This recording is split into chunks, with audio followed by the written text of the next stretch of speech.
राधे राधे, जय श्री कृष्णा। दोस्तों कैसे हो आप सब? आई होप आप अच्छे होंगे। मैं भी ठीक हूँ, मेरे बच्चे भी ठीक हैं। अभी आप लोग देख रहे हो कि मैं महिला थाने से निकल रही हूँ, तो आप लोग भी सोच रहे होंगे कि मैं यहाँ क्या करने आई हूँ, क्या कैसे, सारी चीज़ें मैं आप लोगों के साथ वीडियो में शेयर करूँगी। तो अभी मैं आप लोगों से कहना चाहूँगी कि भाई जिन लोगों ने वीडियो को लाइक नहीं किया है, वीडियो को लाइक कर दीजिए और आज का ब्लॉग शुरू करते हैं हम। तो अभी तो मैं घर जा रही हूँ वापस, और महिला थाने की जो बात है वो आपको बता देती हूँ पहले ही, क्योंकि बाद की बात बाद में करेंगे। मैं यहाँ किसी काम से आई थी, और कहते ना कभी कभी इत्तेफाक हो जाता है, और जिसकी उम्मीद ना हो वो चीज़ें हो जाती हैं। तो मैंने सोचा भी नहीं था कि यहाँ मैं आऊँगी तो मैं किसी से मिलूँगी, और मिलने के बाद में इतना सब कुछ मुझे सुनने को मिलेगा कि मेरा मन बहुत ज़्यादा दुखी हो जाएगा। तो यहाँ मैं अपने ही किसी काम से आई थी वैसे तो आपको बताऊँ, लेकिन जैसे ही मतलब मैं वापस लौट रही थी तो मेरी नज़र पड़ी कि वहाँ पर मेरी जो फ्रेंड है वो खड़ी है और उसके घर वाले थे। अगर आपको याद हो तो 2-4 महीने पहले मैंने अपनी फ्रेंड के बारे में आप लोगों को बताया था कि उसका पति उसको बहुत ज़्यादा परेशान कर रहा है ना। बहुत मतलब दिक्कतें आ गई थी, और वो यहाँ मथुरा भी आई थी, उसके चक्कर में बहुत कुछ हुआ था। अगर आप लोगों को मतलब अगर क्या आपको याद ही है, जो मेरी यूट्यूब फैमिली है, जो रेगुलर वीडियो देखते हैं उन लोगों को पता ही है क्या हुआ था, कैसे हुआ था, कितना ज़्यादा ना प्रॉब्लम हो गई थी। तो वही फ्रेंड मुझे मिली, और ऐसी हालत में थी कि मतलब उसको पहचान भी नहीं पाए। वो तो उसके घर वाले साथ में थे, तो मतलब ये हो गया कि हाँ ये मेरी ही फ्रेंड है। उसकी जो हालत हो रखी थी ना, बहुत ज़्यादा देख के मतलब कहते हैं ना दयनीय हालत थी, बहुत बहुत ज़्यादा दयनीय हालत थी। बहुत दुख हुआ मुझे उसको ऐसी हालत में देखकर। ज़्यादा बातें भी नहीं कर रही थी, जबकि वो मेरे से बहुत सारी बातें उसने शेयर की थी पहले भी, लेकिन इस बार उसने मुझसे बहुत ज़्यादा बात नहीं की, एकदम चुप चुप सी बैठी थी। उसके जो घर वाले थे तो मैंने उनसे पूछा कि हुआ क्या है, क्या मैटर है, यहाँ पे क्यों हो, क्योंकि वही महिला थाने कोई ऐसे तो जाएगा नहीं, है ना। और जो उसकी हालत हो रखी थी वो देख के तो मुझे मतलब हालत देख के ही समझ में आ गया था कि मैटर क्या है, लेकिन फिर भी मैं एक बार जानना चाह रही थी वही मतलब हुआ है। ये तो पता था कि हाँ ये सारी चीज़ें हुई हैं, लेकिन क्यों हुई हैं, किसने की हैं, ये मैंने पूछा। तब उसके घर वालों ने ही बताया कि उसके साथ ना बहुत ज़्यादा गलत हुआ, बहुत ज़्यादा गलत, उसके साथ बहुत ज़्यादा मारपीट की गई, बहुत ज़्यादा। नहीं, निशान तो वैसे ही पड़ रहे थे उसके चेहरे वहरे से पता चल रहा था, उसकी आंखें सूज रही थी, यानी कि उससे पता चल रहा था कि वो बहुत रोई है। पता नहीं क्यों औरतों के साथ ही ऐसा होता है, समझ में नहीं आता क्यों होता है औरतों के साथ में। मतलब औरतों की ज़िंदगी बिल्कुल क्या ही कहूँ नरक हो गई है। और कुछ औरतें, ये नहीं कहूँगी सब लोगों के साथ में ऐसा है, कुछ औरतें तो ऐसे एकदम शहंशाह बन के घूमती हैं, उनका ही राज चल रहा है अगर कहें तो। लेकिन ज़्यादातर यही है कि महिलाओं की हालत, जो स्थिति है महिलाओं की, वो बहुत ख़राब है। बहुत परेशान किया जा रहा है औरतों को।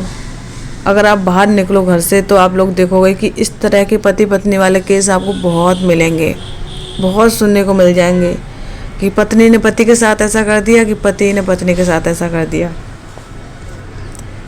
और जो बात सामने आई वो मैं आपको बताती हूँ। जहाँ तक कि मुझे भी ऐसे ही लग रहा था, आप लोगों को भी ऐसे ही लग रहा था, आप लोग भी यही कमेंट कर रहे थे कि दीदी हो सकता है पति का कहीं अफेयर हो और इसलिए वो पत्नी को ना रखना चाह रहा हो। तो आपको बताऊँ मैं यही बात निकली, उसके पति का कहीं अफेयर चल रहा है, इसी वजह से वो उसको पसंद नहीं करता, जबकि वो देखने में बहुत सुंदर है और सारे काम उसको आते हैं, पढ़ी लिखी है, फिर भी वो उसको कहते ना फूटी आँख नहीं सुहाती। वजह यही है कि भाई देखो, जब कहीं और दिल लगा होता है ना तो अपना जीवन साथी कहते हैं ना वो समझ में ही नहीं आता है या अच्छा ही नहीं लगता है, उसकी अच्छी बातें भी बुरी लगती हैं। तो इसीलिए शायद मेरी फ्रेंड उसको अच्छी नहीं लगती है, क्योंकि उसे कहीं और ही मन लगा हुआ है उसका। सच कहूँ ना, मैं आज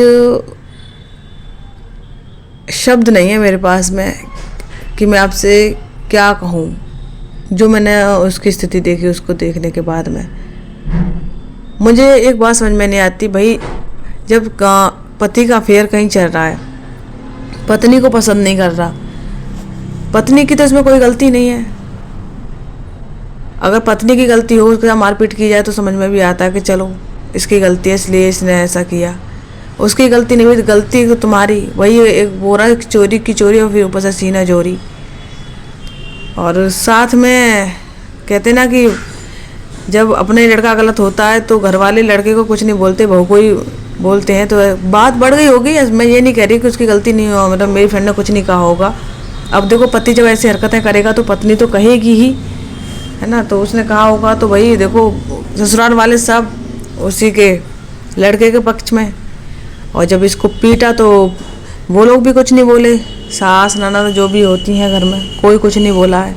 इसलिए और ज़्यादा वही तो वो यहाँ पे कंप्लेंट करने आई थी अपने घर वालों के साथ में। मुझे ये बहुत अच्छा लगा, कम से कम उसके घर वाले साथ में तो हैं। सच कह रही हूँ, लड़की कितनी भी परेशानी में हो, कितनी भी, अगर उसके घर वाले उसके साथ में खड़े होते हैं ना तो सारी चीज़ें एक औरत झेल लेती है। लेकिन जब औरत अकेली पड़ जाती है, जब उसके अपने ही साथ नहीं होते ना, तो कितनी भी हिम्मत क्यों ना हो एक औरत के अंदर, उसकी हिम्मत टूट जाती है। मैंने तो ये सारी चीज़ें झेली हैं तो मैं बहुत अच्छे से इस चीज़ को जानती हूँ। मुझे उसके पति पे बहुत गुस्सा आ रहा है कि चल तेरा कहीं कुछ है तो कम से कम उसको तो परेशान मत कर। और मैं तो ये कह रही हूँ भाई, मैं सच बता रही हूँ, मैं कि बहुत सी चीज़ें ऐसी हैं कि मैं अपनी फ्रेंड की नहीं बता सकती आप लोगों को। यहाँ पे कुछ अंदर की बातें ऐसी हैं, उन सारी चीज़ों को देख के तो मुझे इतना ज़्यादा गुस्सा आ रहा था बहुत, कि मुझे ये सारी चीज़ें देख के ये लग रहा है कि भाई ये हमेशा इसको ऐसे परेशान करेगा और ये कब तक पिटेगी, कब तक ये सारी चीज़ें झेलेगी। और फालतू में ये कोर्ट में या पुलिस में शिकायत करते रहो। वो उसको बुलाएगा पुलिस में, मतलब पुलिस स्टेशन में उसको बुलाएंगे, पति को बातें करेंगे, समझाएंगे, या मान लो थोड़ा बहुत उसकी पिटाई भी लगा देंगे। क्या होता है इनसे, वो फिर यही हरकत करेगा। वही होता है ना कि कुत्ते की पूंछ कभी सीधी नहीं होती है। तो ये आदमी भी कभी सीधा नहीं होगा, ये कभी सुधरेगा नहीं। मुझे तो बस अगर मैं अपनी राय बताऊं तो मुझे तो यही लगता है कि भी अपना जब ऐसा है उस आदमी को लग रहा है कि मैं अपनी पत्नी को नहीं रख सकता, तो भाई उसको तलाक दे दे कम से कम। और वो सुकून से तो रहेगी, रोज़ रोज़ उसकी मन की शांति भंग तो नहीं होगी, रोज़ रोज़ उसको टॉर्चर तो नहीं होना पड़ेगा। तो मुझे तो यही ठीक लग रहा है कि भैया अपना अलग हो जाओ, शांति से रहो तो ही ठीक है। फालतू में कल को बात आगे बढ़ जाए, अभी तो बात मारपीट तक है। कितने सारे केस हम लोग सुनते हैं। तो इन सारी चीज़ों से हमको सबक लेना चाहिए, सीख लेनी चाहिए। पता नहीं आज लोगों को क्या हो गया है, आदमी को ऐसे मार रहा है जैसे कीड़े मकोड़े। आजकल एक्स्ट्रा मैरिटल अफेयर फैशन की तरह हो गया है। जैसे फैशन चलता है ना, तो ऐसे फैशन की तरह हो गया। हर दूसरे तीसरे घर में आपको सुनने को मिल जाएगा कि भाई उसका अफेयर उसके साथ में चल रहा है। किसी का चोरी छुप के चल रहा है, किसी का कैसे भी चल रहा है। तो मैं ऐसे लोगों से ना मैं एक बात कहना चाहती हूँ कि भाई अगर ऐसा किसी के साथ में है, अगर किसी का कहीं चल रहा है, तो भाई दूसरे की ज़िंदगी बर्बाद मत करो। अगर आपकी शादी हो चुकी है तो भाई अपना घर परिवार देखो, क्योंकि भाई जीवन साथी होता है भाई। देखो एक बात मैं आप लोगों को बोलना चाहती हूँ, जो मुझे लगता है कि हर इंसान अपने बारे में सोचता है। उसको लगता है मेरी लाइफ है, मेरी खुशियाँ हैं, मैं क्या अपने बारे में नहीं सोचूं। सोचो, लेकिन सामने वाला भी एक इंसान है, उससे भी एक ही ज़िंदगी मिली है, उससे भी एक ही ज़िंदगी मिली है। ये नहीं कि उससे आज एक नई ज़िंदगी मिल गई, कुछ दिनों बाद ये झंड हो जाएगी तो उसे फिर से एक नई ज़िंदगी मिल जाएगी। तो ऐसा नहीं है, उसे भी एक ही ज़िंदगी मिली है।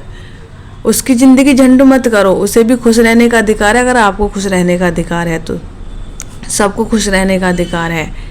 तो ऐसे किसी को भी अपनी खुशियों के लिए दूसरों की खुशी छीन लेना, दूसरों का सुख चैन छीन लेना, मानसिक शांति भंग कर देना, ये मुझे लगता है कि दुनिया का सबसे बड़ा पाप है, बहुत बड़ा गुनाह है, जो कि किसी को भी नहीं करना चाहिए। जो भी बात है साफ साफ सामने रख देनी चाहिए, क्योंकि भाई हमारा तो ऐसे ऐसे है और हम नहीं कर पाएंगे। बहुत सारे लोग तो मैंने ऐसे देखे, आदमी लोग मैंने बहुत सारे ऐसे देखे हैं कि शादी माँ बाप की मर्जी से कर लेंगे, माँ बाप की खुशी के लिए कर लेंगे। मन में नहीं होता, लड़के पसंद नहीं है या कुछ भी है, या उनका कहीं कुछ चल रहा है, तो क्या सोच के कर लेंगे, चलो माँ बाप की खुशी के लिए कर रहे हैं। अब वो उधर अलग अपना चलता रहेगा, ये इधर माँ बाप के साथ रहेगी। भाई ऐसे नहीं होता है। शादी के बाद पत्नी पति के साथ ही रहती है और पति की जिम्मेदारी होती है पत्नी। और उस जिम्मेदारी से कभी भी किसी को नहीं भागना चाहिए। जो इंसान भागता है वो बहुत ही घटिया इंसान होता है। जो इंसान अपनी जिम्मेदारी से भाग जाए, अपनी पत्नी अपने बच्चों को ना देखे, बहुत ही घटिया इंसान होता है, चाहे वो कोई भी हो, चाहे वो मेरा पति ही क्यों ना हो। अगर आप लोगों को लग रहा हो कि ये दूसरों के लिए बोल रही है तो अपने लिए नहीं, मैं अपने लिए भी बोल रही हूँ। अगर मेरा पति है तो मेरा पति भी इस तरह की हरकत कर रहा है तो वो घटिया आदमी है। सबके लिए बोल रही हूँ मैं ये। और सिर्फ आदमी ही नहीं, औरतें भी ऐसे ही कर रही हैं। और मैं ये भी नहीं कह रही कि सब लोग एक जैसे हैं, लेकिन जो जितना भी हो रहा है ना बहुत गलत हो रहा है। ये नहीं होना चाहिए और हो रहा है। जिसके साथ तुम्हारा कुछ है भाई उसके साथ में शादी कर लो, उसके साथ में रहो, दूसरे की ज़िंदगी बर्बाद मत करो, उसे छोड़ दो, उससे अलग हो जाओ। मानती हूँ परेशानियाँ आती हैं अलग होने के बाद में, लेकिन कम से कम वो रोज़ रोज़ की जो चिक चिक होती है, रोज़ रोज़ की लड़ाई झगड़े, एक दूसरे को टॉर्चर करना, परेशान करना, वो तो कम से कम ख़त्म हो जाएगा। और ये मारपीट तो बहुत ही बुरी चीज़ है, ये तो बिल्कुल भी नहीं करनी चाहिए। ना पत्नी को पति के साथ, ना ही पति को पत्नी के साथ में करना चाहिए। बहुत ही ये गलत है, मैं इसको बिल्कुल भी ठीक नहीं मानती हूँ। क्यों अगर मान लो ये कोई भी बात अगर मारपीट तक बढ़ रही है, आप समझिए पति पत्नी की बात है, अगर कोई बात मारपीट तक बढ़ रही है और वो रोज़ रोज़ का हो जाए, रोज़ रोज़ का हो जाए, तो मान लो कि आपका जीवन नरक होने वाला है, दोनों का ही। अगर आप साथ में रह रहे हो और रोज़ मारपीट कर रहे हो डेली का, तो आप दोनों का ही जीवन नरक होने वाला है। ना तो पीटने वाला ही खुश रहेगा, ना पिटने वाला ही खुश। पिटने वाला तो खैर बेचारा दुखी रहेगा ही भैया। जिसको मार पड़ती है वही समझता है कितना दर्द होता है, कितना नहीं होता है, क्या गुजरती है। खैर अब क्या ही मैं बोलूं, लेकिन मुझे दुख बहुत हुआ अपनी फ्रेंड को ऐसी हालत में देखने के बाद में। बहुत दुख हुआ, मुझसे देखा भी नहीं गया था और वो बहुत कुछ बोल भी नहीं पा रही थी। वही होता है ना कि इंसान को ये लगता है कि भाई हमने अपने मन में सोच रही होगी कि पहले पुरानी बातों को कि हम ऐसे रहते थे, क्या स्टैंडर्ड था, क्या स्टेटस था, और आज ये मुझे किस हालत में देख रही है, मेरे साथ में क्या क्या हो रहा है। तो कहीं ना कहीं इंसान को अपने आप में ही ना बहुत शर्मिंदगी लगती है, जबकि उसकी कोई गलती नहीं है, फिर भी शर्मिंदगी होती है। शायद वो इसीलिए ज़्यादा कुछ नहीं बोल रही थी मुझसे। खैर मैं इसमें तो देखो ज़्यादा कुछ नहीं कर सकती क्योंकि उन पति पत्नी का मामला है। और फिर अच्छी बात यह है कि उसके घर वाले साथ में है, तो मुझे इसलिए भी ज़्यादा चिंता नहीं है कि जो भी होगा उसके घर वाले देख लेंगे। अपनी तरफ याद आ गई मुझे अपनी बात अपने लिए। खैर चलो छोड़ते हैं, अब अपना टॉपिक नहीं छोड़ती मैं, वरना फिर मैं और भी ज़्यादा इमोशनल हो जाऊंगी, बहुत ज़्यादा। कहते हैं ना कि भाई दूसरों का कोई कभी कुछ ऐसा देखते हैं, सुनते हैं, जो अपने आप से जुड़ी हुई चीज़ें होती हैं, उनसे मिलता जुलता कुछ होता है तो बहुत ज़्यादा फिर फील होता है ना, अपनी चीज़ें याद आने लग जाती हैं। खैर तो अभी मैं ये वीडियो यहीं पे एंड करती हूँ। और वीडियो पसंद है तो लाइक कमेंट, चैनल को सब्सक्राइब कर लेना। जो लोग चैनल पर नए हैं वो ज़रूर चैनल को सब्सक्राइब कर लेना, भाई मुझे आप लोगों के सपोर्ट की बहुत ही ज़्यादा ज़रूरत है। हम मिलेंगे आपसे फिर नेक्स्ट वीडियो में, तब तक के लिए अपना ख्याल रखें। राधे राधे, जय श्री कृष्णा।